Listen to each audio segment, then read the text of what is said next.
Welcome back to Grown Quality. My name is Elian, and the markets have made some wild moves this week. We've seen ups and downs due to fears, optimism, earnings, all things combined.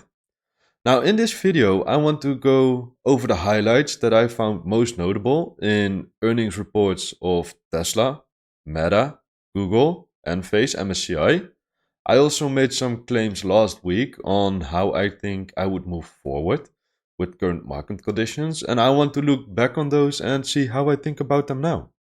So let's not waste any time and just jump straight into it. Now, let's start off by looking at Tesla, because there were a bunch of good things in this report, but I will start by highlighting the negative. We have seen from the Tesla share price that the earnings report is anticipated quite well, and I will tell you about why I think it happened in a minute. Let's first start off by highlighting some of the negatives, just so we can end it on a positive note with Tesla. Okay. So, what was negative in this report was that the revenues were down about 13% year over year. This is, of course, not good, but it's something that happens if the environment is tough. The total revenues, they were down about 9%. Once again, not great, but it's better than automotive sales, and this was due to the realization of some full self-driving revenues. Okay. So then we have the gross profit, and this was slightly worse because that was down about 18%, and then earnings per share was down over 50%. Now, to give you my opinion of how bad I think this is, and this is not saying that it's Tesla's fault necessarily, but this earnings report, in my opinion, should move the stock down a bunch because this, in the numbers itself, just from the income statement, does not look good. The income statement tells me the stock is overvalued. Now, there is a bunch more going into it. And like I said, we're going to go into it in a second after we have looked at the balance sheet. But the income statement is not good. In my opinion, the income statement is just bad. Revenues are going down, earnings are cut in half year over year. That's not good. Okay, so I told you I thought the income statement was just bad. So, what about the balance sheet? Now, the balance sheet is a good chunk better because we have cash going down, and that's logical because we had negative free cash flows.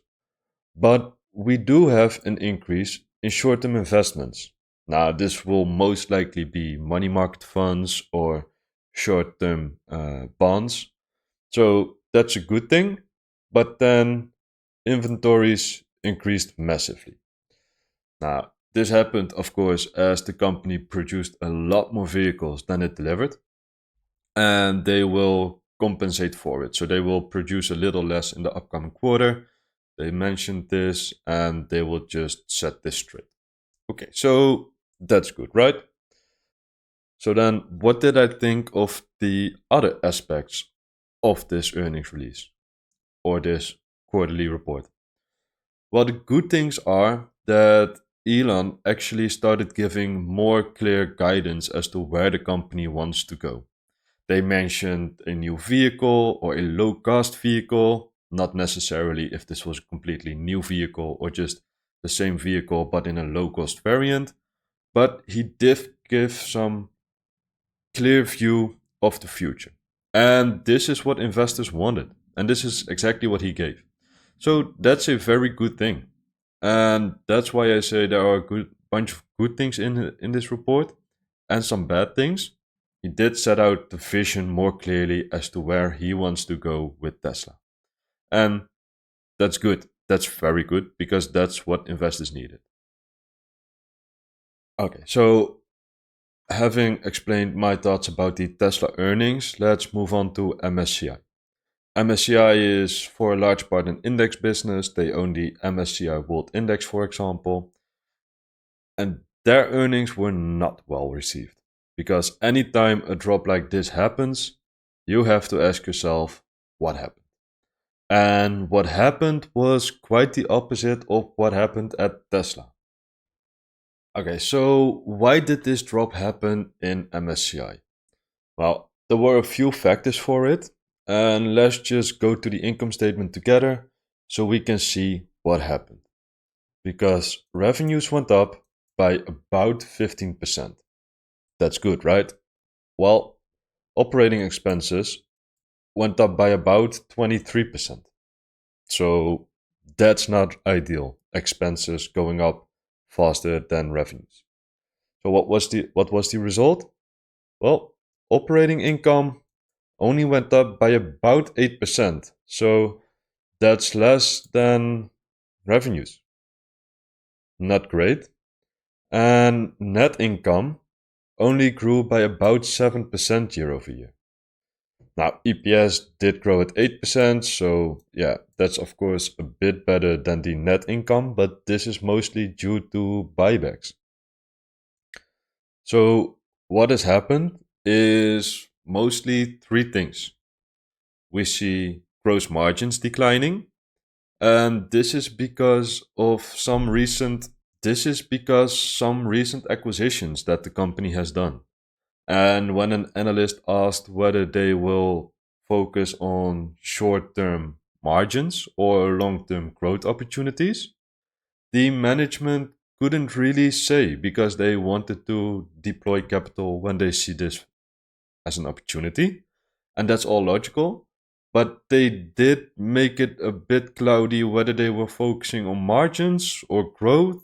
And seeing this company is really valued for predictability, that's not really a great message to give from management. Something else that happened that didn't really help with the clarity of the direction of the company was that they said that churn was up in the last quarter. This happened as two banks merged in Europe, but they expected churn to be elevated for the first half of the year, and they didn't really know how much it would recover. Now, churn rate was still good. They still had 90% retention, but this compares to 95% normally. So that is a big difference. And saying that it will recover, but not exactly know how much or when, that's a bit of a tough call, especially when your stock trades at a 35 PE normally. That's a bit of a tough call to make because, well, predictability just declines. So then we have Enphase, and Enphase traded down originally about 10% in after hours trading. Now, eventually the stock opened slightly positive, which was, I think, mostly due to retail investment, but eventually sold down about 5% on the day. I don't think this was necessary, but it happened, and I will go into why this happened after we look into the numbers of the quarter. Now we can also see that last candlestick there, the stock actually dropped below $100 yesterday. This was due to uncertainty coming from the GDP report, but this is something we will discuss later in the video.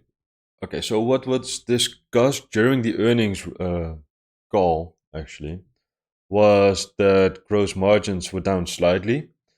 Now the CEO gave a reason for it on a slightly unfavorable product mix. Then they discussed the channel inventories because inventories in the channel were highly increased going into this year, and they have actually been under shipping product in order to clear the channels. So he went into channel inventories and they didn't clear it as much as they wanted to. So they will try and undership another 90 million in the coming quarter. But they did undership a lot and it did look good.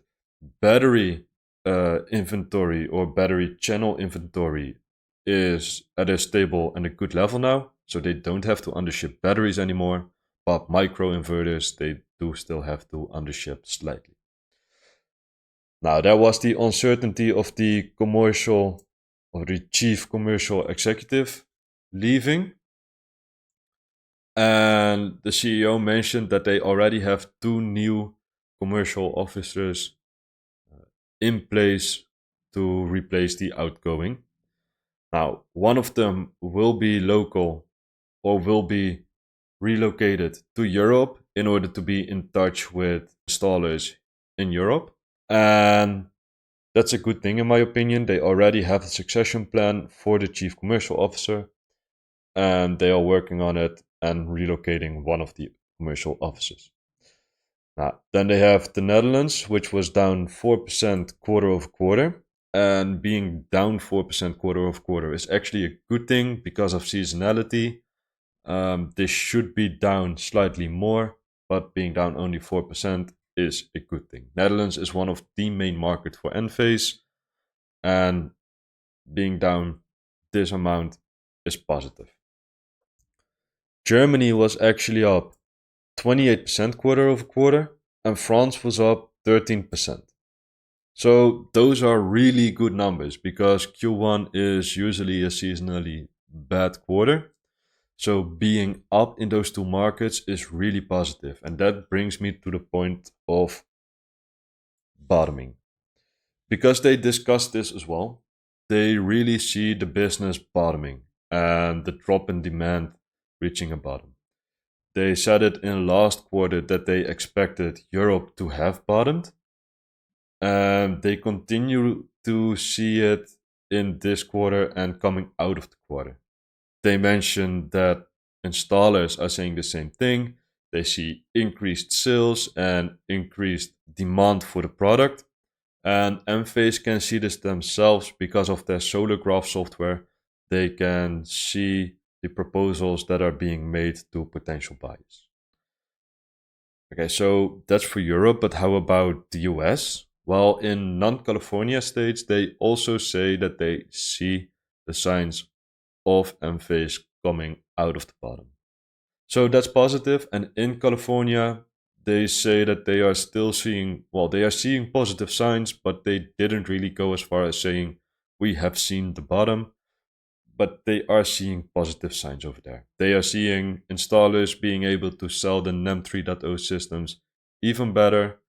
And they see this also again in their solar graph software. Okay, so I have just taken myself out of the picture here for a second in order to take a look at this slide from the Enphase earnings release itself. And we can see that quarterly revenue was down quarter over quarter because that's the most important thing here. They want to climb out of that bottom. So how is it going on a quarter by quarter basis? And revenues have been down and they came in at the low end of guidance, but they have been taking out a bunch of channel inventories. But they expect to have sell-through of about 400 million in the next quarter and take out about 900 million in channel inventories. So that would mean that they should be able to realize revenues of 310 million. So they are climbing back up again, and that is what we want to see here. Quarterly gross margins were down quarter over quarter, but up year over year. So that's a good thing, and they blamed the gross margins being down on product mix. Okay, so then we have another chart where we have seen a massive drop in share price, and this is Meta. And Meta was down actually as much as 15% in after hours trading, but kind of got saved by favorable market conditions yesterday as stocks went up massively. The S&P 500, for example, was down about 1.5%, but closed down barely. So this saved Meta a bunch. But every time you see stock down this much, you have to ask yourself what happened. This is also what I said with MSCI. So with Meta, what happened? Well, let's just take a look. Okay, so once again, I've taken myself out of the picture just to show this slide in a good manner. But revenues were up 27%. That's, of course, very good. Especially when the costs and expenses are only up 6%. That's amazing. Income from operations was up 91%. 91% year over year. That's That's amazing. I don't have any other words. If you see income from operations being up 91%, that totally justifies the run the stock has been on. Operating margins were 38% compared to 25% last year, and the tax rate also went down a lot, which made net income go up over 100%. This is a company that's valued over $1 trillion, and their net income has gone up over 100%. Earnings per share went up over 100%. Once again, this is a massive company. The stock is worth, or the company is worth, over $1 trillion, and they just increased their EPS by 100%. When you see numbers like this, the run from under $100 about 1.5 years ago to about $500 before these earnings were released, makes total sense. Their business has improved in such a massive way. It's incredible. So those financial highlights, they are great. But let's look at the operational highlights, because this is where I see a bit of problems. Uh, the family of daily active people, and then they mean the family of apps, was 3.24 billion people. Almost half of the entire world used one of the Meta products once a day. Okay, so another very positive thing is that the ad impressions were up 20% year over year. And well, Meta is a advertising business. So having ads up 20% year over year means that they will simply make more money. Now the average price per ad also increased 6% year over year. So they show 20% more ads, and those ads are also more expensive. Well, that's a great thing. Revenues thereby were up 27% year over year, and costs were only up 6%. Now, that's great. However, when they talk about capital expenditures, this is where a bit of an issue arises. And it's not necessarily about the capex of the last quarter, but it's about the capex going forward, because they increased their capex guide for this year due to their spending in AI infrastructure. But they also said that these investments will go on into future years. And by the way, don't be too impatient on returns of these investments, because we cannot guarantee when they will come. So, in other words, we're gonna spend a bunch, and you will just have to trust us blindly that we will make returns on those investments. Not really something investors want to hear. So that's one of the reasons the stocks will down. Now they have the capital return program, in other words, their buyback program and their dividend program or dividend policy since this year. And with their share buybacks, they upped their current program by 50 billion. They approved another 50 billion in their stock buyback program. So this is great. They are buying back a bunch of shares. They will return massive amounts of capital to shareholders. And that's great. Another great thing is the headcount, because they decreased it 10% year over year. Now, they did mention that they will hire some more people this year, not immensely, mostly in some higher ranking positions, but they noticed the positives about being a leaner company, more streamlined, and being able to shift more rapidly. And they surely want to keep it that way. So that's good. Okay, so then what besides the capex spend was negative about this earnings release, which made the stock sell down about 15%? Well, I think it was their reality labs, because they lost a bunch of money in it. And the metaverse was something that investors did not like in 2022, when the company or the stock actually started selling down massively. And Zuckerberg basically said, like, okay, but we're gonna go ahead with it anyways. And they are just plowing in lots and lots of money. They still see this as a massive opportunity, but they are just putting in lots of money in that. And I don't know how well that is received. Is Meta still a very good business to invest in?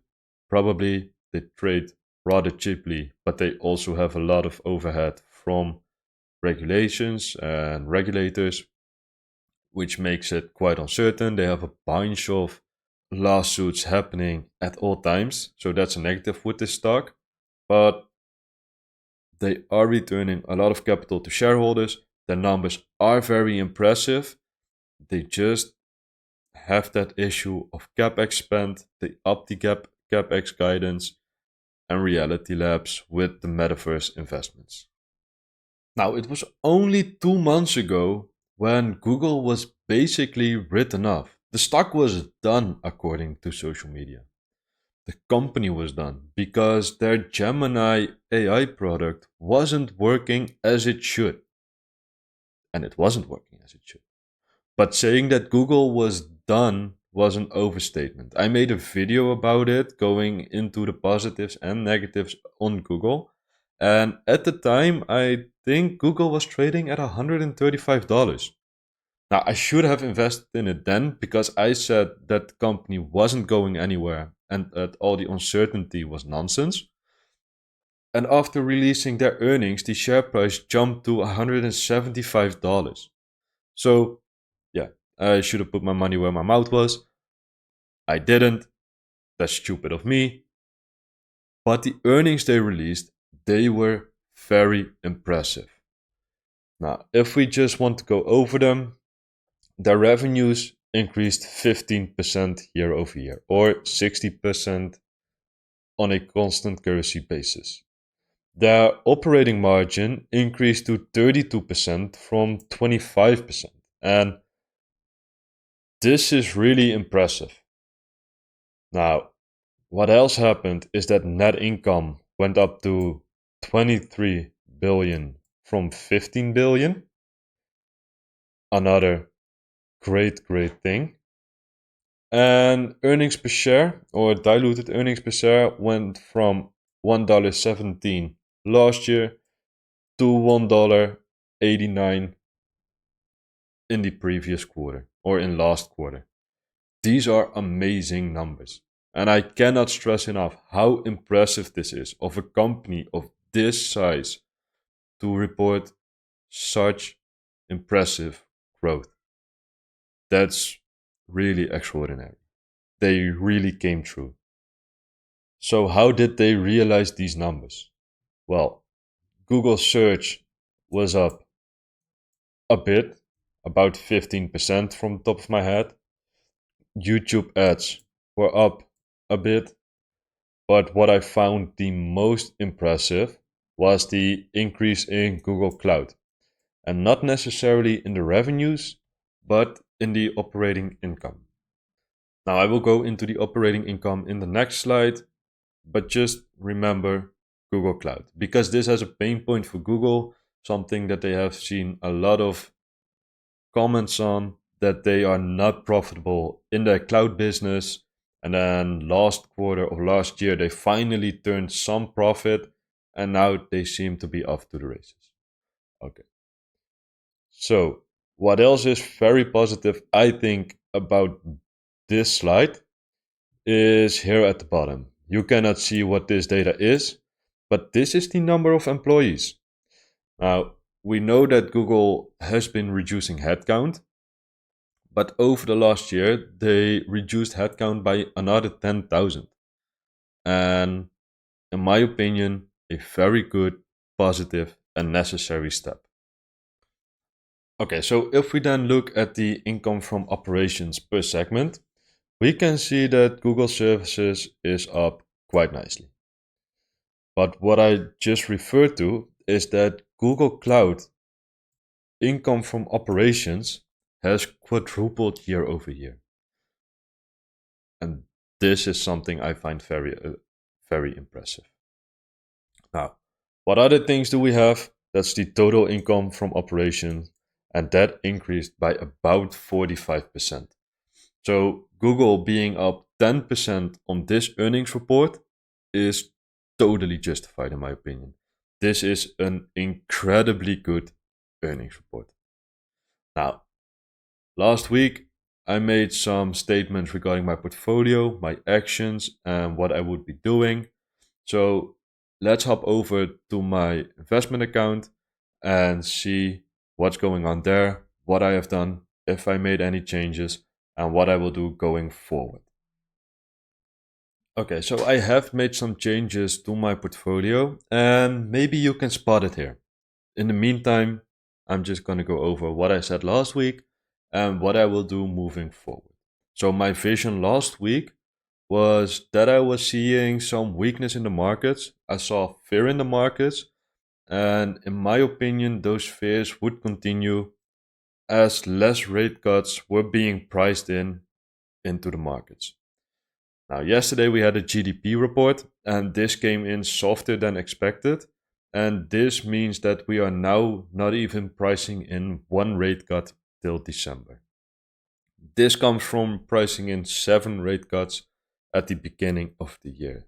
The rally into 2024, coming from November, that was due to pricing in seven rate cuts. We were very optimistic that the Fed would cut rates, but after having three CPI reports which were bad, that optimism has gone. And I think we will keep losing this optimism. That's still my opinion. Now, today we have a PCE report. So that's the inflation report variant the Fed mostly looks at. This is something we know. And this is something to keep in mind when, well, making decisions about your portfolio going forward. Now, the stock I have sold is Rivian. And why have I sold Rivian? Well, I made a misjudgment, in my opinion, on how I thought they would go to being net profitable. I may have been too optimistic about it, and seeing the numbers again, going through the numbers again, and seeing how far away they actually are and are expected to be is something I didn't really figure because of the intentions from Rivian to be gross profitable in Q4 of this year. But of course, they have a lot of capex spend they have to do in order to build a new factory, get it up and running. And this is something I didn't fully realize or include it into my opinion about the stock. And this was a mistake for me, and therefore I have sold the stock. My opinion changed about the outlook of the company. I still think Rivian produces great vehicles, and I'm still very much interested in the company and in the stock, just not for now. And especially not now that we are going through those more difficult times. Okay. So, what else has happened? I have added Lululemon. This is something I already explained in my video last Wednesday. I went into my thesis for Lululemon, why I bought it, and what I think of the company. So that's all good. And what other things have happened? Nothing, actually. Well, literally nothing. I have been saving up cash. I have sold Rivian and I put a part of that sell into Lululemon. And the other parts are in cash. I have about 800 bucks in stocks and about 300 bucks in cash. Now, once again, the reason for being so, or the philosophy behind this portfolio, is that I put in 125 bucks each week in order to show how that can compound over a period of time. This is not something to look at for right now this year. But when you look at it in 3 years' time, it might actually, or it will actually be quite a healthy, decent, good portfolio. But how do I see the coming weeks for this portfolio now that we have another week now that we have had another week of data, earnings releases, and stock market movement? My lack of putting money into stocks should give you all the tell of how I think about the markets. Now, I have seen some stocks dropping and going towards great opportunities. MSCI is one of them, Adobe is one of them, Adyen is one of them. Adyen dropped almost 20% yesterday after their take rates were down for the year or year over year. And this means that currently I'm sitting on my hands. I'm doing not that much and just waiting to see what markets are giving me. Now, I am interested in Enphase because, as I said, I think they have had good earnings. They say that they see signs of bottoming out. However, Enphase is already a substantial part of my portfolio, and I don't know whether or not I want to add more money to it to become an even bigger part of it. Enphase has substantial risks if markets don't improve, if the macroeconomy does not improve significantly over the coming year or 2 years, that will present problems for Enphase. So I don't really want to add to Enphase aggressively. It's not that cheap that I think that it's a bargain. So as of now, I'm just sitting on my hand and waiting for opportunities to come to me. Now, that was it for this video. I hope you have enjoyed it, and I hope to see you next week when I will dive into another stock and do another stock market analysis or another stock analysis. Thank you for watching. Don't forget to like and subscribe, and I hope to see you next time.